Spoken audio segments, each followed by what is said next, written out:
오늘 우리에게 주시는 생명의 말씀 우리 함께 보시겠습니다. 신약성경 누가복음 9장 22절로 25절. 누가복음 9장입니다. 22절로 25절 말씀까지.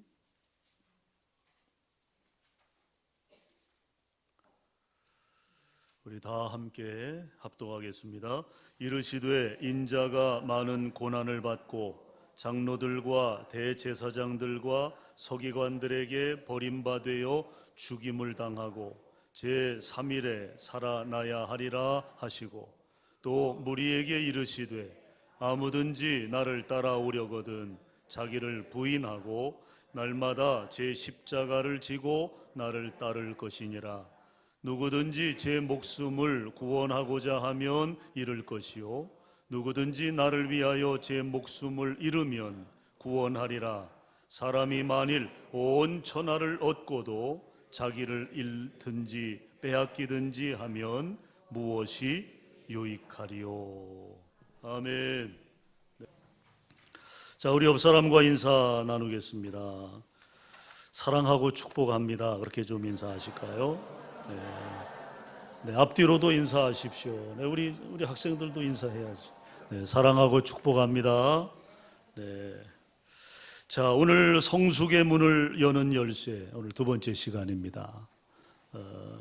먼저 잃어버리십시오 하는 말씀 제목으로 우리가 함께 은혜를 나누고자 합니다. 이 영상이 계속 유튜브에 이제 업데이트가 되기 때문에 여러분 지난 말씀도 조금 수고하면 얼마든지 찾아 들으실 수 있습니다. 그렇게 다시 이렇게 리마인드하는 것도 우리가 말씀의 깊이를 또 이제 연결해서 이제 시리즈로 전하는 말씀은 그렇게 한 번 더 찾아 들으시면 여러분들이 신앙생활 하시는데 또 말씀을 이해하고 은혜 받는데 큰 도움이 되리라고 생각을 합니다. 우리 이수담 권사님이 매주 저렇게 수고하고 애쓰시고 얼마나 그 노고가 감사한지 모르겠어요. 여러분 쉬운 일이 아닙니다. 뭐 아무나 또 할 수 있는 일도 아니고요. 우리 권사님 진심으로 감사드리고 또 우리에게 이렇게 귀한 영적 서비스를 해주셔서 얼마나 감사한지 몰라요. 우리 박수 한번 하겠습니다. 네, 감사합니다. 연세가 지긋하신 이제 노모에게 세 아들이 있었습니다. 어느 날 이 세 아들이 자기들 중에 누가 어머니에게, 노모에게 가장 효자인가 우리가 증명해 보자. 이제 그렇게 해서 이 세 아들이 이제 효에 대한 선의의 경쟁을 하게 된 것입니다. 큰아들은 큰아들답게 아주 통 크게 방이 무려 15개나 되는 아주 큰 저택을 어머니에게 사서 선물로 드렸어요. 부럽습니까? 네. 그러자 이제 둘째 아들은 이에 질세라. 지금 세상에서 굴러다니는 자동차 중에 제일 고급 자동차, 이름하여 벤츠. 이 명차죠, 명차. 이 최고급 벤츠 승용차에다가 운전수까지 붙여서 어머니가 어디 다니실 때 편하게 다니시라고 선물해 드렸어요. 이제 남은 아들인 막내가 고민합니다. 어머니에게 뭘 드려야, 뭘 선물해 드려야 효자가 될 수 있을까? 어머니에게 효자라고 인정을 받을 수 있을까? 깊은 고민 끝에 그가 선택한 것은 자신이 15년 동안 훈련시킨 끝에 성경책을 모두 외우는 애지중지하는 앵무새를 드리기로 결심합니다. 정말 이 아들에게 이 앵무새는 자기 분신과도 같은 그런 보물 중에 보물이었거든요. 15년 동안을 훈련을 시켰으니까. 그래서 성경을 다 외우게 했으니까 얼마나 대단한 일입니까? 이 앵무새는 성경 어디 몇 장 몇 절 그러면 줄줄줄줄줄 외우는 거예요. 그러니 얼마나 귀한 앵무새예요. 얼마나 신기한 앵무새입니까? 그걸 어머니에게 드린 거예요. 어머니에게 선물로 드린 거예요. 마침내 이제 어머니가 결정을 내리는 날이 된 것입니다. 누가 진짜 효자인지 어머니 마음에 말이죠. 그런데 의외로 어머니는 큰아들과 둘째 아들의 선물을 모두 거절했어요. 이유인즉 집은 내가 기력도 없고 식구도 많지 않은데 내게 너무 크다. 내게 너무 크다. 나이 들어가면 그렇더라고요. 큰 집이 별로 좋은 게 아니에요. 청소하려면 힘들고. 예? 이 어머니도 그런 거죠. 그 15칸짜리 그 여러분 방에 있는 큰 집이 뭐 필요하겠습니까? 그래서 거절을 한 거예요. 그 다음에 둘째 아들의 선물, 내가 운전도 못하는데, 내가 운전도 못하는데 그 차가 뭐가 필요하겠어요? 그리고 누가 딸려왔어요? 운전수가 딸려왔으니까 불편하잖아요. 객 식구가 하나 이렇게 있으니까 불편하죠, 아무래도. 그래서 부담스럽다. 그래서 거절을 한 거예요. 그리고 어머니는 막내 아들의 선물을 매우 만족해 하시면서 가장 마음에 들었다는 거예요. 막내 아들의 그 선물이 가장 마음에 들었다는 것입니다. 그러면서 하시는 말씀이 셋째야 정말 고맙다. 정말 고맙다.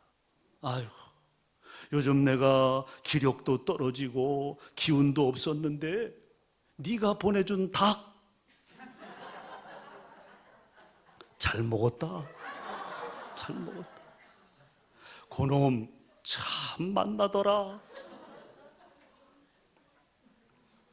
잡아먹은 거예요, 어머니가. 뭐를? 앵무새를.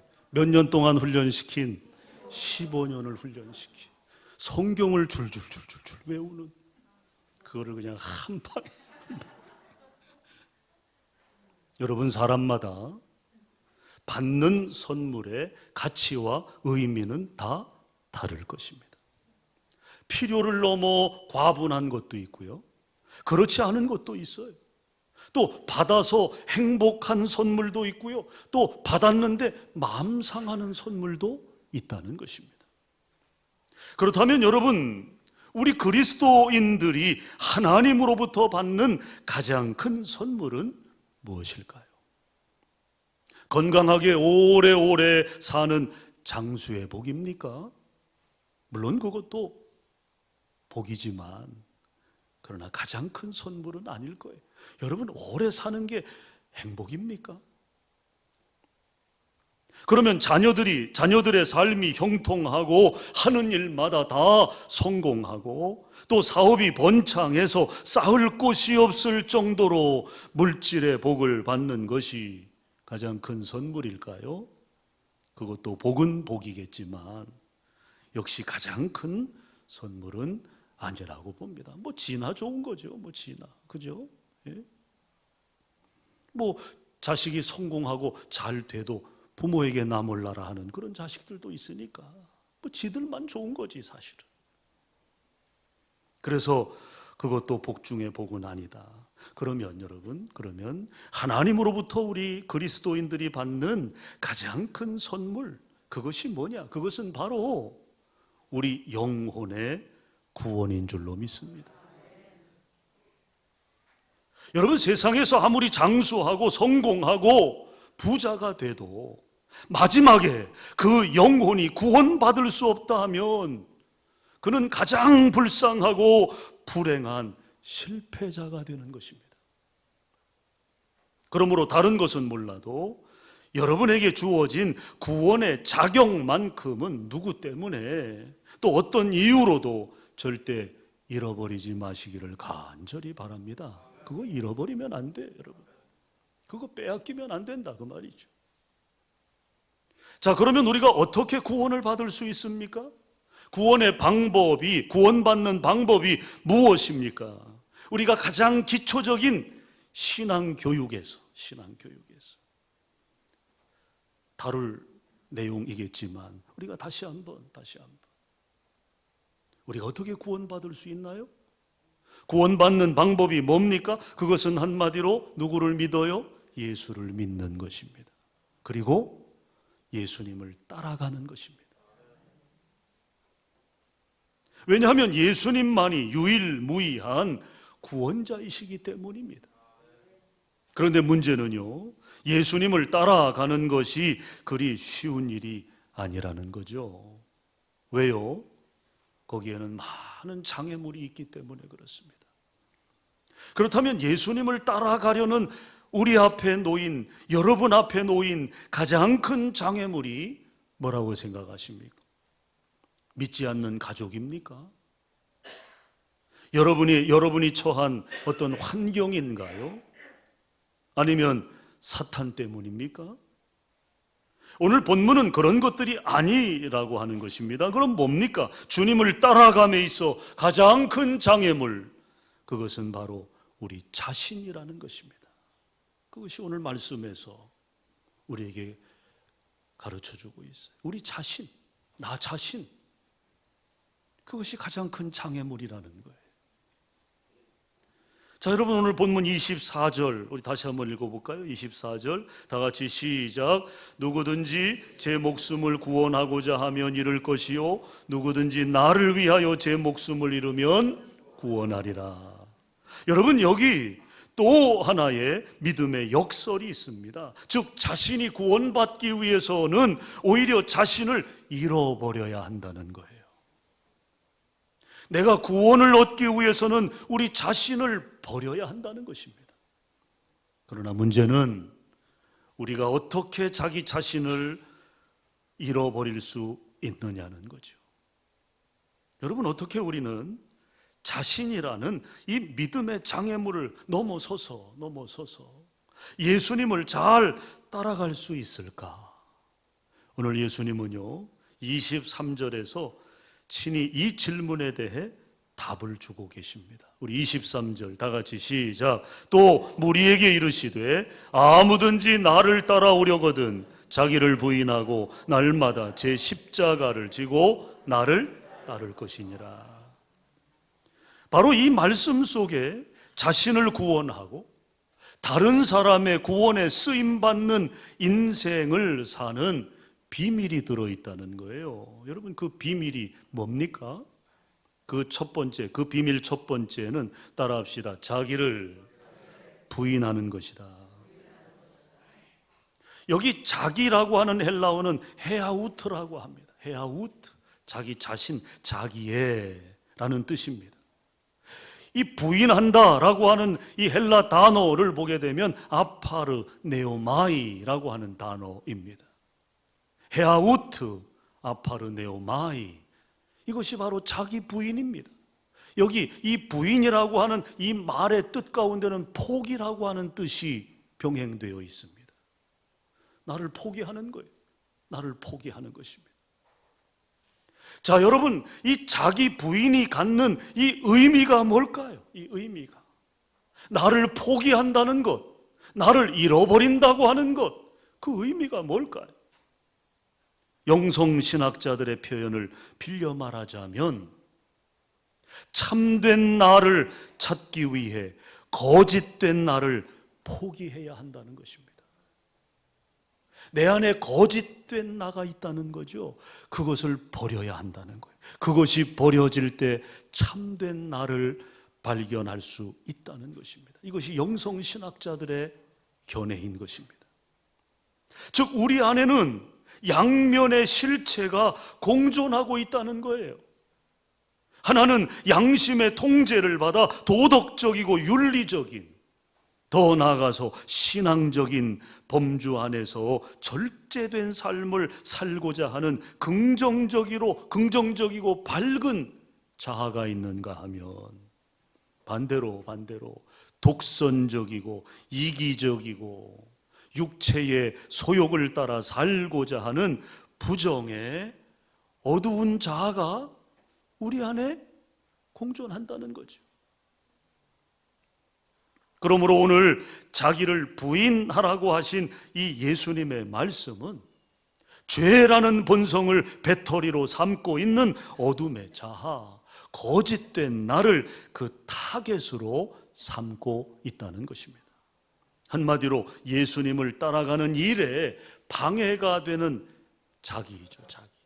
방해가 되는 자기. 예를 들어서 운동이 좋아서 예배에 빠지고 그런 사람들이 있어요, 여러분. 운동이 좋아서 운동 약속이 잡히면 대개 이렇게 주말에 잡거나 이제 주일에 잡는 경우들이 있을 거 아닙니까? 그러면 운동이 좋아서 그 약속 때문에 예배에 빠지는 거예요. 등산이 좋아서 예배에 빠지고, 컴퓨터 게임이 좋아서, 친구와의 만남이 좋아서, 돈 버는 일이 좋아서 예배에 빠진다는 것입니다. 여러분, 이것은 본래 하나님의 형상으로 창조된 나의 본성이 아니라 세속에 물들고 타락한 나의 본성이라고 하는 것입니다. 즉, 세속에 물들어 가다 보면 어느 순간 우리의 가치관이 변하지 않습니까? 신앙적 가치관에서 세속적인 가치관으로 말이죠. 그래서 예배보다 더 소중한 것들이 생겨지게 됩니다. 주의를 범하는 것이 이제는 아무렇지 않은 거예요. 아무렇지 않아요. 즉, 양심에 화인 맞은 것입니다. 그것이 바로 타락한 나라는 거죠. 타락한 나. 오늘 예수님께서 부인하라고 명하신 바로 그 못된 자, 나의 자라고 하는 것입니다. 문제는 만일 우리가 이런 나를 경계하고 부인하지 못한다면 우리는 결코 성공적으로 주님을 따라갈 수 없다는 거예요. 그러므로 그리스도인 된 우리는 이 싸움을 필연적으로 거쳐야 하고요, 이 싸움에서 반드시 참된 나로 승리되어야만 성숙의 문이 열리게 되는 줄로 믿습니다.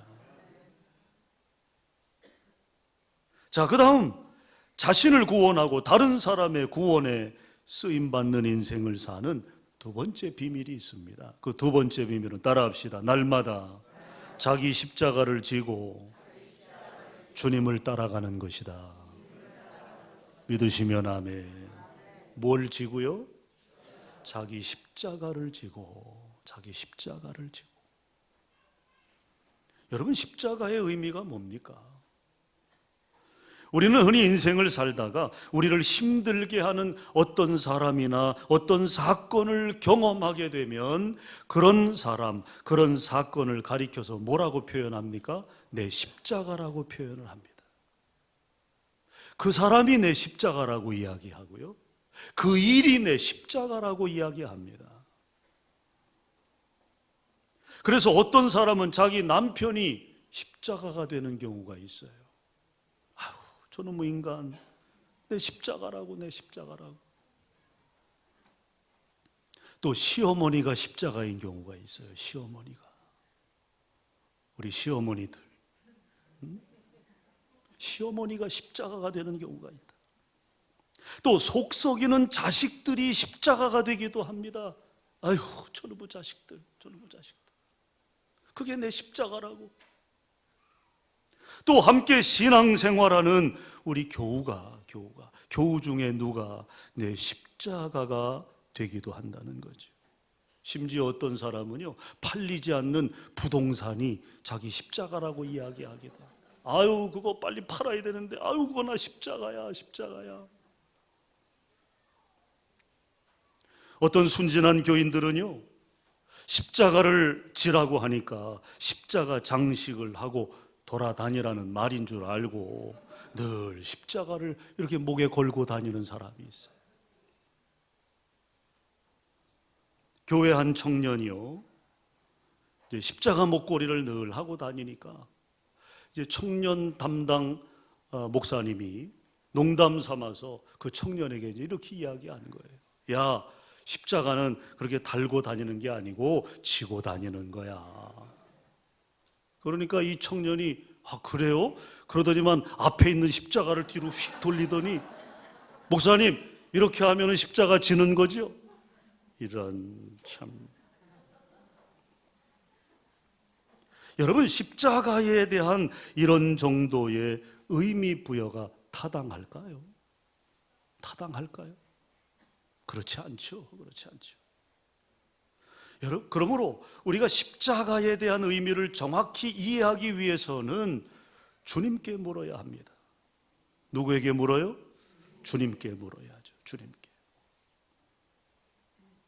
자, 먼저 정답을 말씀드리면 예수님에게 있어서 십자가는, 따라합시다, 하나님의 뜻이었다. 그게 예수님의 십자가였어요. 하나님의 뜻, 그것이 예수님의 십자가였다. 그가 십자가로 가신 이유, 십자가에서 못 박히신 이유, 십자가에서 죽으신 이유를 한마디로 말한다면 그것이 그를 이 땅에 보내신 아버지 하나님의 뜻이었기 때문입니다. 그래서 예수님에게 십자가는 바로 하나님의 뜻이었다는 거죠. 여러분, 그러므로 우리가 아무리 고생을 하고 지독한 고통을 당해도 그것이 하나님의 뜻과 상관이 없다면 그 고생과 고통은 그냥 고생이요, 그냥 고통일 뿐 십자가가 아닌 거예요. 거기에 십자가의 의미를 부여하면 안 되는 거예요, 여러분. 그러나 우리가 당하는 고통이 정말 하나님의 뜻을 이루기 위한 것이라면 그것이 바로 우리의 십자가, 우리의 십자가. 그로 인한 어떤 고통도 우리가 즐겁게 견디고 참으며 감당해야 될 줄로 믿습니다.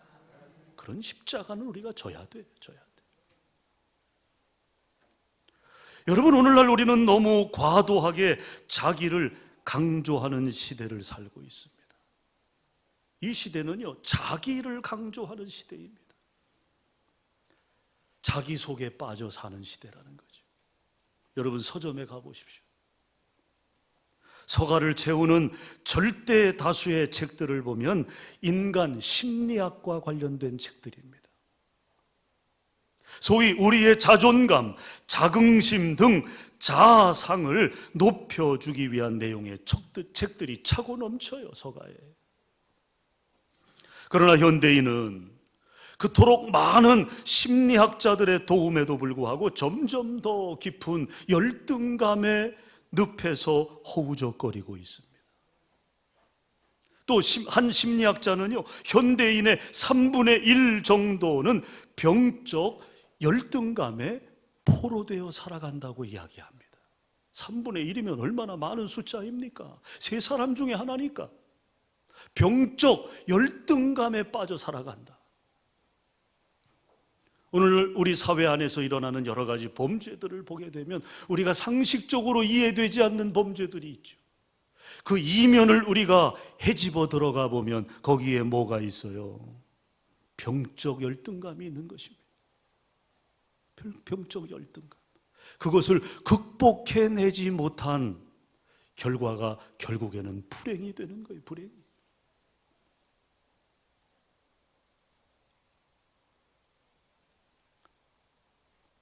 많은 인간들이 자기라는 감옥에서 해방되지 못하고 있다는 거죠. 자기라는 감옥, 자기 감옥에 갇혀 살아가고 있다는 것입니다. 그래서 미국의 폴 비처라고 하는 심리학자는 현대에 가장 무서운 종교가 있다면 자기 숭배라고 그는 이야기했어요. 이게 가장 무서운 현대의 이단이다. 이단 종교다. 그는 그렇게 이야기했습니다. 자기 숭배. 자기 숭배. 셀프 워십이라고 하는 것입니다. 자기 숭배에 빠져 살아간다는. 여러분, 그러나 자기 숭배의 유혹은 본래 사탄에게서 비롯된 것 아닙니까? 사탄은 에덴 동산에서 하와에게 네가 하나님처럼 될 것이다 유혹했어요. 결국에 하와는 이 유혹에 걸려 넘어지고 맙니다. 넘어지고 말아요. 그러나 동일하게 사탄의 유혹을 받은 예수님은 어떠했습니까? 예수님은 단호하게 사탄에게 선포했습니다. 주 너의 하나님께만 경배하라, 경배하라. 내가 하나님처럼 된다. 결국에 여러분, 자기 숭배에 빠져버리면 그것은 결국 불행한 결과를 낳게 되는 거예요. 예수님의 선언처럼 우리의 신앙의 대상, 우리의 믿음의 대상은 내가 아니라 누구라는 거예요? 하나님이죠. 주 너의 하나님께만 경배하라, 경배하라. 경배의 대상은 오직 하나님 한 분뿐임을 주님은 우리에게 가르쳐 주셨습니다. 여러분, 그렇습니다. 인간과 하나님 사이에는 여전히 존재의 질적 차이가 있음을 알아야 합니다. 나를 따르라고 말씀하신 예수님이 오늘 본문 다음 단락에서 제자들을 데리고 가신 곳이 어디입니까? 바로 변화산이었어요. 변화산. 이 산상에서 그는 친히 신의 영광을 제자들에게 보여주셨습니다. 그리고 이 기적의 절정에서 제자들은 잠잠하며 오직 예수님만을 볼 수 있었습니다. 자, 오늘 본문이 속한 36절로 넘어가 보면 36절에 이렇게 기록하고 있죠. 36절 우리 다 같이 한번 읽겠습니다. 시작. 소리가 그침에 오직 예수만 보이더라. 제자들이 잠잠하여 그 본 것을 무엇이든지 그때에는 아무에게도 이르지 아니하니라. 이 변화산에서의 클라이막스, 이 변화산 사건의 절정은 오직 누구만 보였다? 예수만 보였다. 오직 예수만 보였다. 오직 예수만. 사랑하는 여러분, 오늘 이곳이, 저와 여러분이 예배하는 이곳이 오늘 저와 여러분에게 변화산이 되어야 될 줄로 믿습니다. 제자들이 그랬던 것처럼 우리도 잠잠히 예수님만 바라볼 수 있기를 간절히 바랍니다. 세상과 나는 간 곳 없고 구속한 주만 보이도다. 할렐루야. 제자들이 잠잠히 볼 수 있었던 그분이 바로 주님이시며 하나님이셨습니다. 마찬가지로 우리가 그분을 따를 수 있고 그분을 볼 수 있을 때, 그리고 우리가 그분의 제자임을 알 때, 우리는 자기 숭배의 유혹에서도 자학의 열등감에서도 해방될 수 있다는 거예요. 해방될 수 있다는 거예요. 그리고 마침내 우리는 다만 그분을 따르며 그분에게 쓰임받는 기쁨으로 충만한 인생을 살게 될 줄로 믿습니다. 사랑하는 여러분, 간절히 바라기는 여러분 한 분 한 분이 이 시대에 겸손히 자신을 낮추고 다만 주의 영광을 찬미하는 구원의 동역자로서 성숙의 문을 열어가시기를 간절히 소망합니다. 우리가 하나님의 나라를 위해, 주님과 복음을 위해 스스로를 잃어버리기로 결심한다면 이제 우리는 우리를 구원하시고 많은 영혼들의 구원을 위해 우리를 도구로 사용하시는 주의 놀라운 영광을 보게 될 줄로 믿습니다. 여러분 모두 그렇게 되시기를 주님의 이름으로 간절히 축원합니다. 축원합니다. 기도하겠습니다. 은혜로우신 하나님, 자기 부인의 의미를, 또 자기 십자가를 지고 주님을 따라야 하는 의미를 함께 나누었습니다. 우리가 진정한 그리스도인이 되기 위해, 성숙의 문을 열기 위해 우리 자신이 세상 욕망에 포로되지 않도록, 세속에 물든 나로 점령되지 않도록 우리 마음을 살피게 하시고 오직 주님만을 바라보고 주님만을 의지하는 믿음의 삶으로 거듭나 하나님의 거룩한 역사를 이루어가는 하나님의 자녀들 되게 하여 주시옵소서. 축복하며 예수님 이름으로 기도합니다. 아멘.